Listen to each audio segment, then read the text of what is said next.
Hey, welcome to Hindsight, the podcast. I'm your host, Lee Jones, and I'm thrilled to embark on this journey of exploration with you.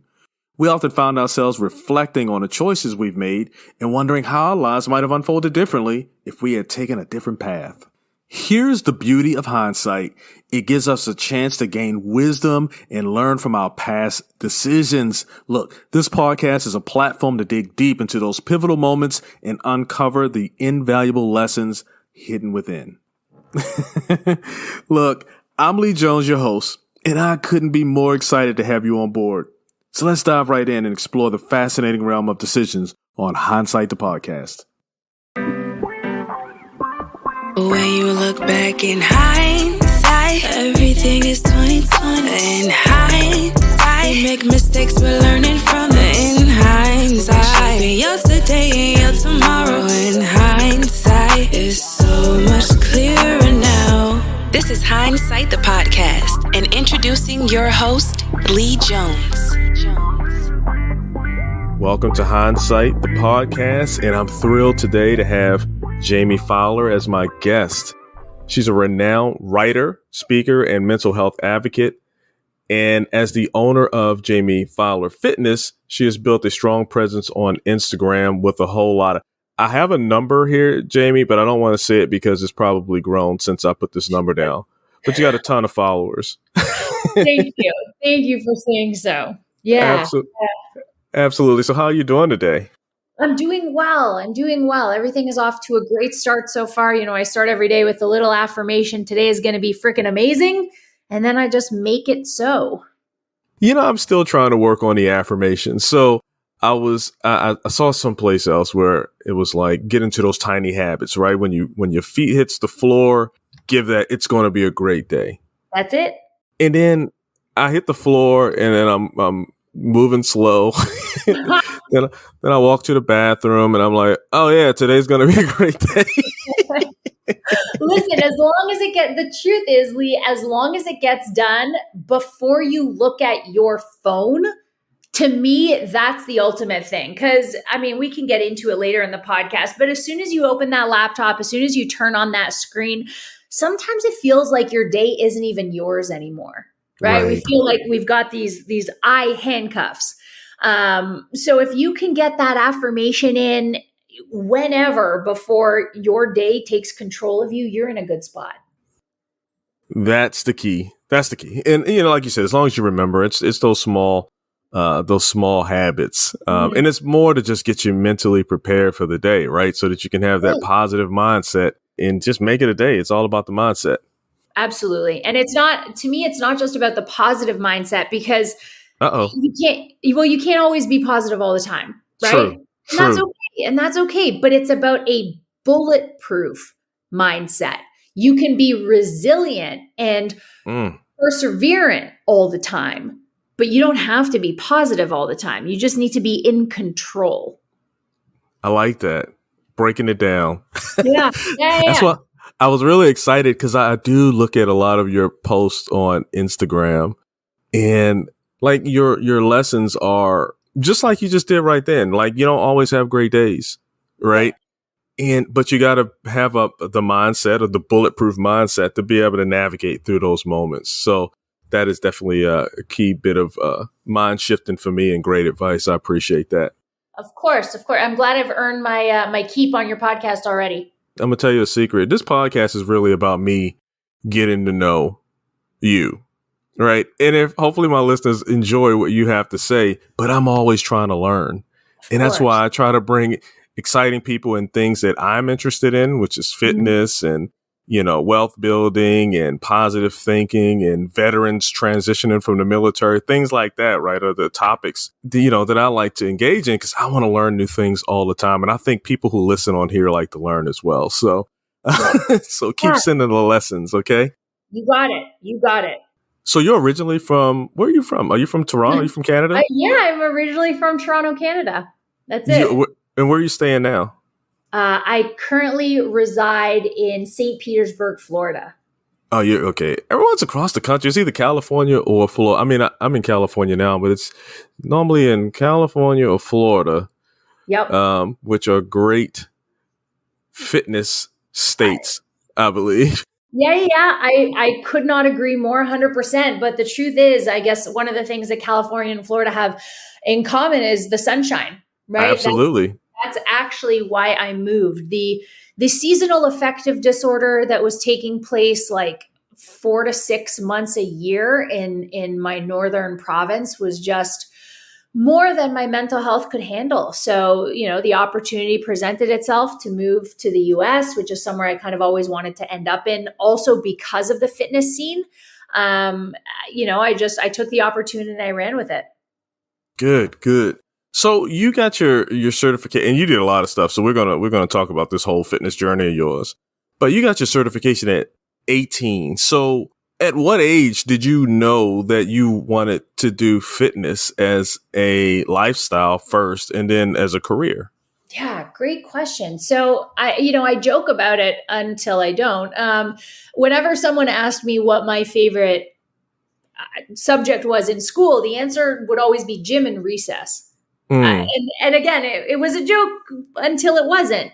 When I had to pick a major for university, which I also attended in Ontario, I had no idea what to do because I'm like, literally all I want to do is the gym all day, every day. And then I remember the guidance counselor said, well, why don't you major in kinesiology?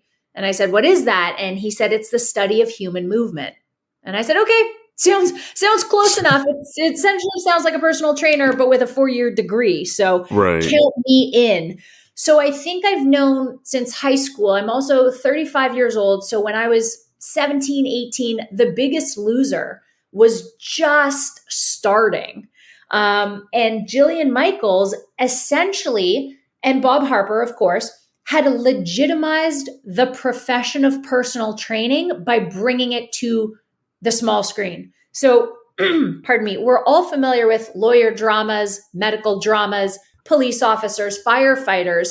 But now all of a sudden, personal trainers were on a reality TV show. So I said, oh my God, like this isn't just one of those careers that you do in college until you figure out what you want to do.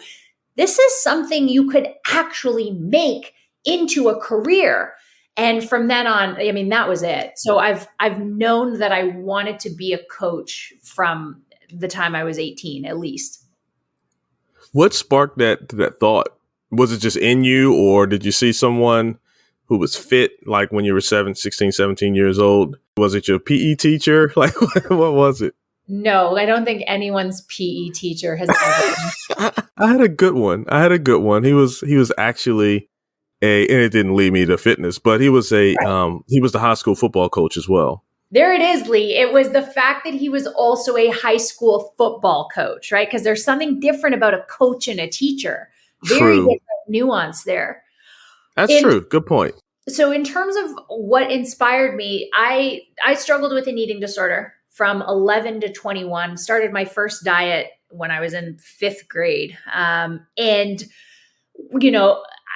I say that the thing that almost killed me also gave me my life back. So I was absolutely abusing the gym. I was there about 3 hours a day in various increments, started skipping class when I was in high school in order to go to the gym, just completely wearing my body down. I was hospitalized 3 times between the ages of 15 and 16. But I also realized, because I was spending so much time in the gym, just how empowering it was to be strong. I wasn't a cardio queen. It's not like I was running marathons every day, and I wasn't. I was going through Arnold's Encyclopedia, which is like a 2.5-hour high volume workout, as a 15, 16, 17-year-old girl, and saying, oh my God, like, look at me getting stronger each week, each month, year. And I said, I don't understand why everybody doesn't do this. Right? It's like learning the secret of life or the fountain of youth and not understanding why the entire world doesn't do that. I tell you what, I can tell you why I didn't do it. Sure. Because I could say the real reason, which was just not being dedicated to it. Yep. Just it's hard at times. Mm-hmm. And it hurt. It hurts to start. Yeah. You know what I mean? But once I got into the military, that those hurts, like they turn into, you feel great. Yeah. You know, when you get done, when you've achieved something that you hadn't done, I didn't think I could do this. And then you do it. These fitness goals, you want to do more and more. It's kind of like how you expressed when you were in high school. You just want to get in and find more gains. Yeah. So initially it was just, it wasn't, I don't know, I'm talking about myself, but I know for me initially, I needed the military to get me to want to like fitness. Sure. Now I played sports and all that, but I probably could have been a lot better if I had embraced fitness at the same time. I mean, look at the title of your podcast, Lee. Hindsight. That's what it's all about. Hindsight, it always made me feel better once I actually did it. No, you're totally right. Yep. So did you have any setbacks or obstacles on your journey? And how did you overcome it? And I talk about your journey. I shouldn't even say that. I probably should just wipe that question out and wait till later, because we really haven't gone on your total journey. So you're in fitness now. Yeah. You got your certification. How did you start working with clients? How did that come about, the business of it? Of course. So this was at the time where forums were really popular. So similar to Reddit. And there was one forum in particular, the bodybuilding.com forums. And remember, I was just starting to heal and recover from my eating disorder. So I was quite small. And I think I held myself back in terms of self-confidence and limiting beliefs. I said, listen, no one's going to want to work with a girl who's 5'7", 110 pounds, soaking wet. They're not going to take me seriously. They're going to say, you look unhealthy. Why would I work with you? Mm-hmm. So I had the advantage of a following on these forums where no one could actually see me. So it wasn't, I guess it wasn't like catfishing, because it's not like I would put someone else's physique out there and pretend it was me, but I just didn't have to put my physique out there in order for people to trust me. Right. So I started accumulating clients slowly but surely, then eventually, fully recovered by the age of 24, very healthy.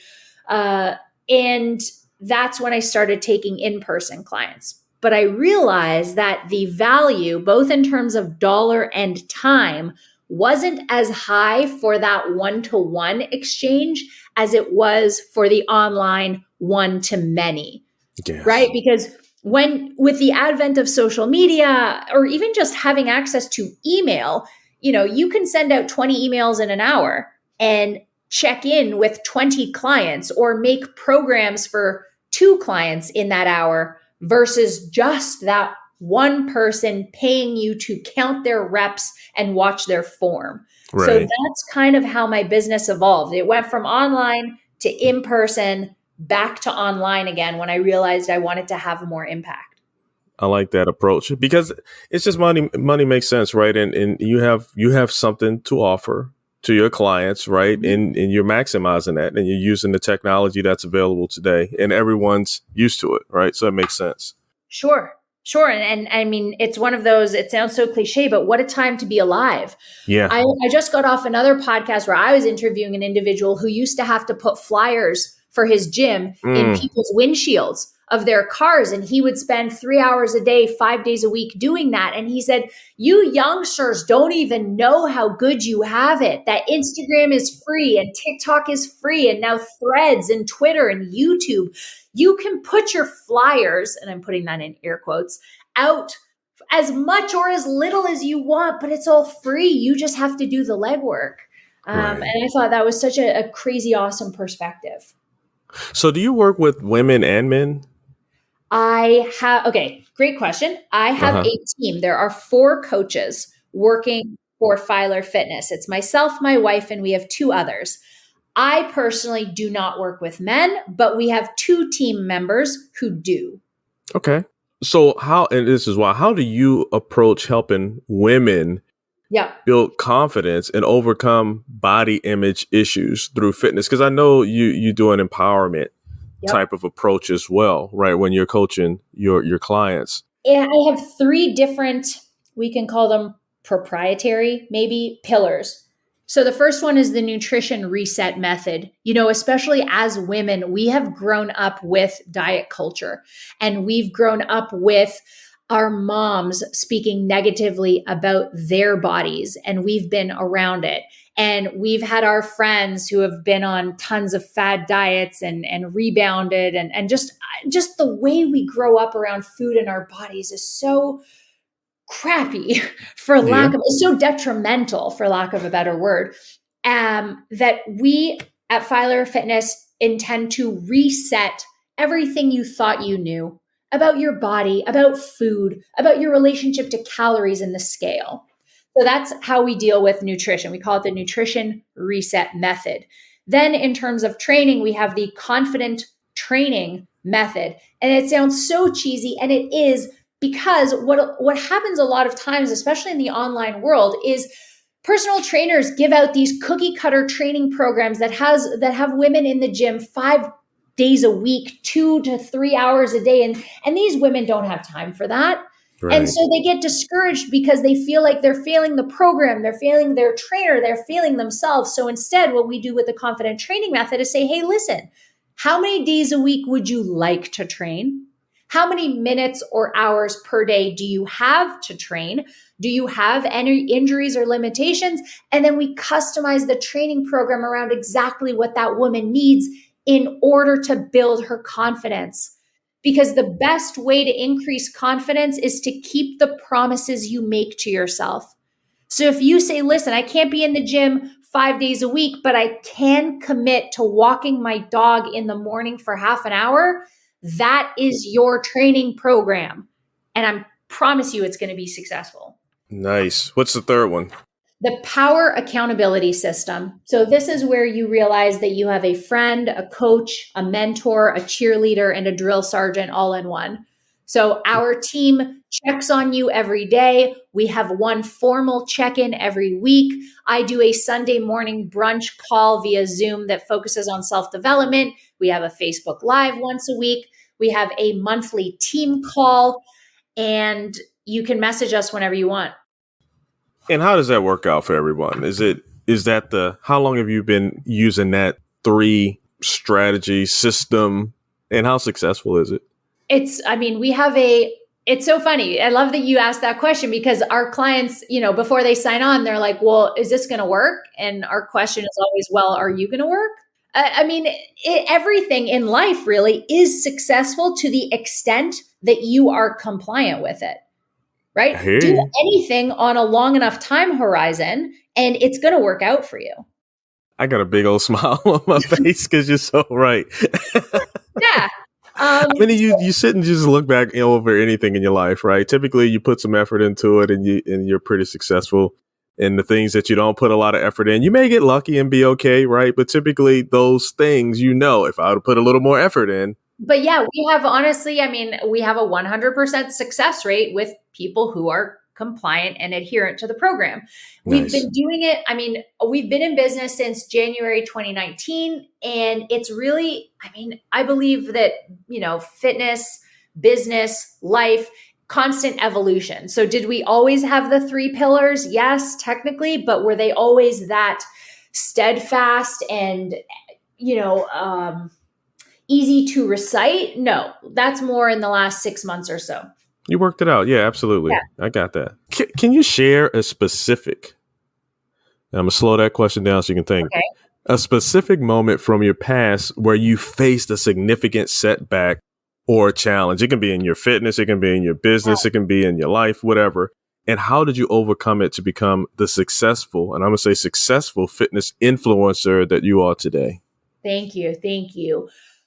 I would say it was overcoming the immigration from Toronto to Florida. It's not easy. And I know everyone's like, what do you mean? You just came from Canada and you were married. So isn't that pretty much easy? And I immigrated the same way anyone, whether you came from Venezuela or Mexico or Ireland, it's no different. It is a foreign country. So I was lucky in that I only had to remain unemployed for 9 months. See, as soon as you gain access to the country, there is a waiting period until you get your green card. And that waiting period is dependent on the city that you live in and how backed up the immigration system is for that particular city where you applied. So we applied in Massachusetts. So obviously Boston, very busy. It took me 9 months and I wasn't allowed to work, Lee. Yeah. My hands were tied because obviously I was not going to start working illegally or accepting, under the table jobs or cash for anything. I didn't want to lose my chance to stay married and stay in the country. Right. So I had to maximize those 9 months. What I did was I went on Instagram and I went hard on Instagram and I figured out my niche and I figured out my message. And I had so much time, right? All day, every day to just work on my business model and how I was going to help women and how I was going to scale and grow my business and what I wanted my future to look like. That 9 months passed by in a flash.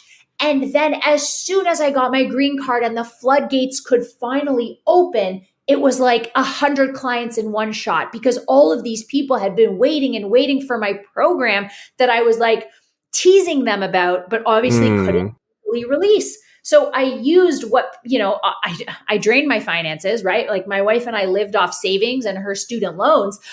But then as soon as I was granted, I didn't waste my time. Let's put it that way. Right. I didn't mess around. A lot of people would see unemployment as sad and pity party and whatever. They'd use it. I also got in the best shape of my life, right? Again, because I had nothing to do but work on a business plan and work on my body. And I just feel like so many people would take advantage of that or take it for granted or be bored again, throw themselves a pity party. But I didn't. I worked just as hard as someone with a full-time job. Absolutely. Wow. Okay. So I'm going to ask you, these are fun questions. Maybe. Because it's kind of a depressing question if it actually were to really happen. Okay. But it's a fun question to ask and answer. If you were stranded, and you'll see why, if you were stranded on a deserted island and could only have one exercise equipment or fitness tool with you, what would you choose and why? My gosh, one? Just one. Tool. Eek. I would have to say a set of dumbbells at 15 pounds. Yeah, that specifically. Because there's nothing you can't do with dumbbells, right? You can get a full body workout. And 15 is just heavy enough that it'll be challenging. But when it becomes easy, because really all I have to do on that desert island is lift my weights and think my thoughts. Yeah. You can slow it down and use that eccentric low and slow to make 15 pounds feel like 50 pounds. Right. Yeah. That's a good answer. Dumbbell. Never asked me that, but I love it. I asked myself that question. I was like, I'm still thinking about it. Right. Yeah. Right? Yep. Hey, so what are some misconceptions or common misconceptions about mental and physical health that you often come across, and how do you address them in your coaching? I don't know if it's a question as much as it is a statement, Lee. People say, Jamie, I'm just going through a lot right now. I don't think it's a good time to start a training program. Or, my mother's in hospital right now. I don't have the bandwidth to count my macros. And I just see it. Of course, I have all the sympathy and to an extent empathy in the world, because these people have never been taught or have never been shown, rather, that you can integrate your mental health with your physical health. And don't you understand how much more capacity you'll have to cope with your mother's illness if you eat clean? Don't you understand the connection between your gut health and your brain health, your depression, your anxiety, your PTSD, even to an extent, if you have bipolar disorder? All of that can be slowly, I don't want to say healed, and I obviously can't legally say healed, but it can be soothed by eating cleaner and moving your body. I mean, you know how good you feel when you go out for a walk with your dog and the first thing to touch your face is vitamin D. Again, right? Sunlight versus screen time. So it's so often that people are like, I can't do the physical stuff until I do the mental stuff first. And I say, no, the mental stuff will be so much easier for you if you start the physical stuff. Ooh, all about the mental. That's it. That's it. How do you stay up to date with your latest fitness trends? Do you create these? Are you linked in with a research? I'm sorry, not a research, but a fitness community? Yeah, no, Um, it could be research too, right? That's yeah, important. yeah, We're always studying in labs, the latest biomechanics, exercise physiology, supplement and nutrition science. yeah. I will tell you the secret, Lee, and it is having a team that is smarter than I am. That's it. Right now we have one coach who just got a barbell rehab certification. We have another one who's going through a course specifically in nutrition for gut health and metabolic disorders in women. So I just have to be a really great, supportive, encouraging leader. And I let my team be smarter than I am so that they can keep me up to date. So I guess the answer is I hire the right people. That's how Right. I stay up to date. Nice. All right, we're gonna do one more creative question, Love it. if you don't mind. So, Of course. now you talked about the Biggest Loser Mm-hmm. and how that kind of sparked some stuff in you as well. So, if you could create your own fitness themed reality TV show, Yeah. and this is a hard one, maybe, but maybe not, what Yeah. would it be called, and what kind of challenges would participants have to face? Oh my God, Lee. It would literally be called the world's most boring fitness reality show.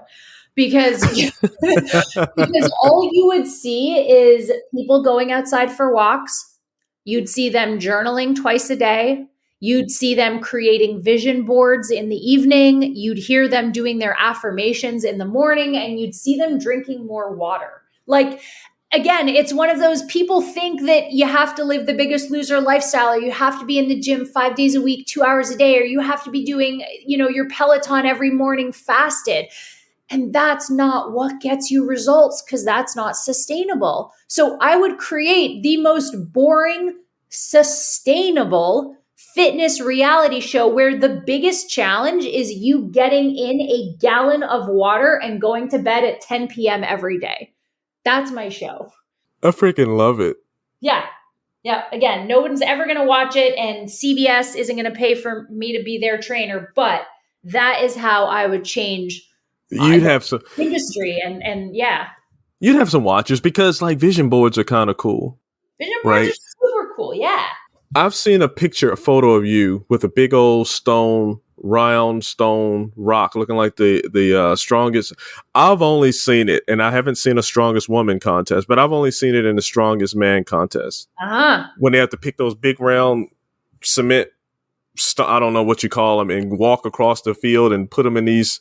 Yep, I know what you're talking about. It's so crazy, right? I'm sitting looking and I'm trying to imagine, like, that looks heavy as hell, and they're big as heck, and they're struggling. And then I turn and I'm looking on Instagram or on the webpage, and I see you with one on your shoulder. Yeah. So tell me the motivate. What was going on in that photo that day? So it's funny, and again, we could do a totally different podcast about personal versus professional fitness, but I've never been a one sport athlete. Growing up, It was softball, it was basketball. I dabbled in volleyball for a second. I just love sports in general. I love being competitive. So even now I compete in bodybuilding. I am a pro natural bodybuilder, but I also do CrossFit in my off season. So there was one year where I was doing CrossFit and I was excelling at it, but I was sick of it. I wasn't feeling challenged anymore. So one guy who came to the gym to do a powerlifting seminar for us, I knew was also a strongman coach. And I said, "Hey, Donnie, do you think I could compete in strongman?" And he's like, "Of course, everyone can compete in strongman." And I was like, cool. Teach me what I need to know. And we trained from late August until his competition in mid-November, and I ended up winning the novice women's division. That is pretty incredible. So I'm glad at least I got the right competition correct when I was. Great. That stone is infamous, but it goes back full circle to what we were saying at the beginning of the podcast, to always be learning. What can I pick up, right? Donnie taught me a completely new skill set. He taught me how to use my body in a completely different way. I met a totally different group of women from, different area of life. And it was just awesome to learn a new skill and hear different stories. We talked about personal versus professional. So I'm a dabble just a little bit more in those murky waters. In you do a lot. You have a wife, you have you're a dog mom, right? Yep. So how do you balance the role of fitness coach, motivational speaker, dog mom, wife? And do you have any tips for maintaining a healthy work-life balance? It's always a hard question. Yeah, it is. And I'm going to answer it honestly. For your audience, the answer is no, because I don't believe in balance. I believe in integration. We talked about this before, right? Mental and physical health integration. You go hard and you let one take a back seat. So when I am in coach mode, my wife knows you got to let me do my thing for 4 hours. And then when she and I walk the dogs, I don't have my phone on me and I'm going hard at being a great wife and dog mom. And then when it comes to the weekend and we're hanging out with our friends, I am not answering emails. I completely, right? So there's no balance, because balance would be me at a pool party answering emails, right? Right. But that doesn't serve that, right? Now I'm distracted answering emails. A client isn't going to get a great response. And my friends are going to be like, what the heck? Why are you working at a pool party? So instead, I believe in integrating. When I've got my coach hat on, that's the only hat I'm wearing. When I have my wife hat on, that's the only hat I'm wearing. And that's it. Great answer. That's a great, I'm going to edit all this bumbling out, but I think that's a great answer, because the balance, maybe it's semantics. I don't know, balance and all of that, using that word. But the bottom line is being able to focus on what's important at that moment. Yeah. Right. You focus on your wife and family at that moment. You focus on your clients at that moment. So good answer. Can you share a success story of a client whose life was positively transformed through your coaching or your team's coaching and fitness programs? Yeah. There are so many. Okay. So there's one in particular. There's a woman that I have. She's a single mom of 2, and she lives with her mother. So she's also kind of taking care of her mom, but also her kids. She works full time, but has a side hustle of baking cakes in the evening. So she takes custom orders. So this woman has a full-time job, a part-time job, and then takes care of the generation above her and below her. Not only has she lost 16 pounds in the last 8 weeks with me, but more importantly, she's gotten off the excessive caffeine use that she had become dependent on in order to stay up for, 16 hours a day working and taking care of people. But also, similarly, she has affected the life of the generation below her and above her by changing her eating habits. Because now her elderly mom is eating cleaner and getting walks. Now her kids aren't relying on processed foods for 3 meals a day, right? As a function of her eating better and moving more, she is she's causing a ripple effect around her. And again, the lack of caffeine, those kids don't have to see their mom chugging a sugar-free Red Bull just to make it through the day. Yeah. Because that's definitely going to be replicated. Yeah, exactly. Right. Yeah. Again, like we said about the nutrition reset method, we pick up the habits that we see our parents do for us, right? Absolutely. Yeah. If you could have any superpower related to fitness and health, what would it be and why? That's tough. I would say it's the ability to make people believe that there's nothing they can't do. And why I would have that is because, we talked about my success rate as a trainer, and I said it's all relative to what people are willing to put in, to the effort they're willing to put in. But if they don't believe that a particular outcome is possible for themselves, then they end up self-sabotaging.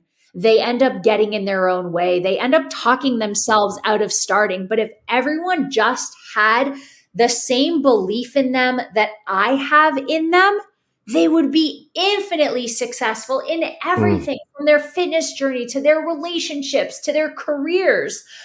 So I would give people the ability to see their potential. You have great answers. And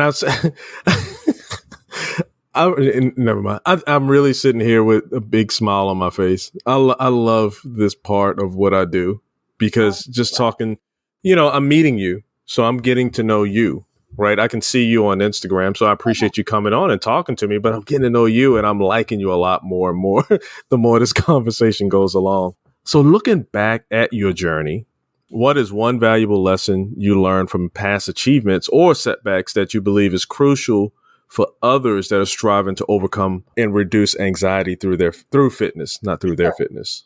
Yeah. I would say removing guilt and shame from my emotional vocabulary because they're just so uselessly, but they make us dwell on the past, which there's absolutely no point in doing because as soon as something happens, it's a fact. It's not like this podcast where if you or I mess up, you can edit it. What's happened has happened. We cannot wash it away. We can only move forward. So if I sabotage myself on the weekend, or if I opt not to get a workout in, or if oh my gosh, literally, like if my wife and I get in a fight, right? I do not dwell over the shame and guilt that came from that action. I only say, well, how can I do better? What can I learn from that in order to hopefully not do it again and then move forward? I see this question I was about to ask you. Like that is what you just said is perfect. It's perfect to me. Thank you. Right? Because I think everyone, I know that I can't project on other people, right? Yeah. So I know at times, I hold on to that guilt, right, of things. Yeah. But then, and I do this at work too. So for my team, because I know that it bothers me and I try to be conscious of that, right? My whole thing is to look, let's focus on how to get back on track. Yeah. Let's focus on the solution. Let's not focus on, pointing fingers and, things like that. Let's focus on the solution. Now we can figure out how we got to that point because that's important as well. But in business, right? But let's focus on the solution, right? And that makes for an easier, a more productive conversation if you're solution focused, right? Yeah. But what is one piece of advice that you would give to my listeners who are seeking to overcome challenges and improve their mental and physical well-being? Yeah. I would say borrow my philosophy of the confident training method. I don't give you anything you can't handle. I don't promise you anything that you can't deliver on. So whether it's a career that you want, whether it's starting your fitness journey, whether it's overcoming your anxiety, begin with small steps. Pick 1 to 2 action items that you are 100% sure that you can guarantee yourself that you can execute on. Don't try to go above and beyond that, right? If you're not moving at all, if you're just, working 60 hours a week and being a dad or a husband or a mom or whatever, don't promise yourself you'll get to the gym 3 days a week. Promise yourself you'll get outside for a 10-minute walk every day. Start there and build your confidence from there. Is there anything, I'll ask you a few questions. No, let me stop there. You did fitness modeling as well, right? Yeah. Yes. In some different covers. So how was that experience for you? It was fantastic. I work hard. I work hard to show it off. I work hard to be a role model. I think that there's nothing wrong with that. I don't think it's vain. I love that people can look at my body and I do have I have a unique look, right? I'm not this blonde Barbie. I definitely stand out. So I think it's awesome that I can get my look out there and there might be other women who look like me saying, wow, if she can do it, I guess I don't have to hide my physique or my short hair or whatever. When did you cut your hair? Was there a reason why you cut it? It was always up in a messy bun all the time. And at some point it was just, what's the point in having long hair if it's never down? And it was also getting annoying doing double unders and handstand push-ups in CrossFit with such long hair. I do see you doing your handstands and walking on your hands as well. Yeah, right? And it just goes everywhere. So I needed to cut it. That's crazy. Okay. That's pretty cool. So is there anything else? I asked you a few questions that you'd like to share or discuss that we haven't touched upon during our conversation? Any anecdotes, insights, messages you like to convey to the listeners? I mean, you asked me things I didn't even anticipate being asked. So I can't think of anything additional or creative at all. So how can people reach out to you? Where can they find you at? The best place or the easiest place to get in touch with me is through Instagram. I am at JAIM and then the number 91. So JAIM91. You can find me. I always write back to people if you write to me, or you can just watch my stuff and hopefully you'll get some value, education, entertainment, inspiration from it. And do you have a webpage as well? I do. It's jaimefiler.com, but it's very boring and pretty much directs people to either book a call with me or go to my Instagram. Yeah, I love the Instagram because you give a lot of insight and a lot of personality in your Instagram page. So that's awesome. Thank you for joining us on Hindsight the Podcast and sharing your experiences, your expertise, your energy. And it's been truly inspiring. Like I said, I had my smile on my face. Look, I'm still stuttering, right? Because I usually have this little script that I want to say, at the end. But I'm still thinking about some of the comments and the way you answered the questions, right? And it gave me a different outlook on how to approach different things. So that's me talking to you, and I appreciate it. You've touched me. Thank you. Thank you for the opportunity. Thank you for letting me share my message with your audience and just your company in general, Lee. Well, we will talk soon. Oh, and by the way, I will have the Instagram and her, she wants to say boring, webpage, but you probably want to reach out and connect with her and set up those consultations and get that started. So thanks again, Jaime. Okay. And I'll talk to you soon. Mine. All right. Take care. Thanks for tuning in to Hindsight the Podcast. I hope you enjoyed this episode. I know I did. And don't forget to hit that subscribe button to stay updated on future episodes packed with inspiring stories. Before you go, leave me a message with your thoughts, feedback, or suggestions for future topics. And if you're loving what you hear, please take a moment to rate this episode. Your feedback helps me to grow and reach more listeners just like you. So remember, life's a journey. Stay tuned, stay curious, and keep gaining wisdom through the power of hindsight. Until next time. Oh, and don't forget, subscribe, leave a message, and rate this episode. When you look back in hindsight, everything is 20/20. In hindsight, you make mistakes.